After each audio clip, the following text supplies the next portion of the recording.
Thank you, Mr. Chairman, and thank you for being here, Administrator Criswell.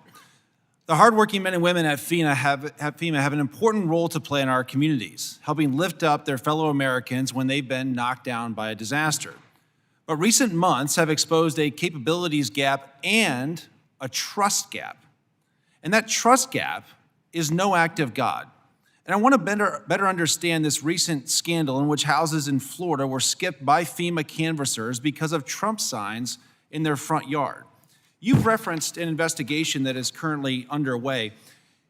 There have been concerns expressed that FEMA is deleting emails related to the employee's assertion that it was a directive from her supervisors to skip homes displaying signs supporting President Trump. Ms. Criswell, can you commit to us today that all FEMA records, including Teams messages, emails, and text messages, have been and will be preserved for this investigation? Congressman, all of our records are preserved, and I can commit to you that any requests that you make, we will make sure to send them to you. Thank you. You've been fairly consistent and insistent that this was one employee who acted alone, but are you able to guarantee that no one at FEMA headquarters gave verbal or written guidance in the wake of Hurricanes Helene and Milton that recommended skipping or that otherwise warned canvases about interacting with houses with Trump signs in their lawn?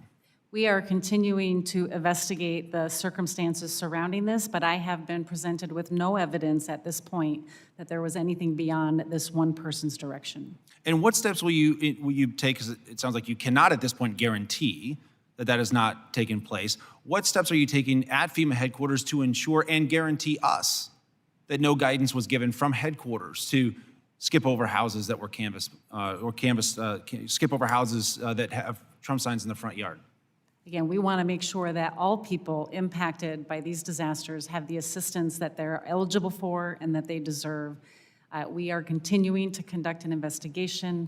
Our Office of Professional Responsibility is currently working alongside the Office of the Inspector General, and we expect them to fully investigate the circumstances around this to ensure that this was only a single incident. And the employee at the center of this scandal hinted that a policy to skip houses with Trump signs may have also been in place in North Carolina as well. Are you able to guarantee that there was not a similar policy in North Carolina? Again, I have seen no evidence that shows that this was anything beyond this one person's specific instructions to her team. The number one goal under FEMA's strategic plan for 2022 through 2026 is what? What is the number one goal under your strategic plan? Equity as a foundation of emergency management. And for reference, what was the number one goal under the 2018 through 2022 strategic plan? I do not know that was before. To build a culture of preparedness. Does skipping houses with Trump signs advance equity, which is your number one strategic plan goal?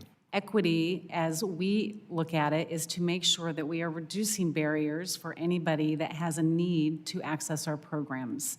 And so we are ensuring that we are taking down barriers so all people impacted by disasters have access to the programs that they need and that they are eligible for.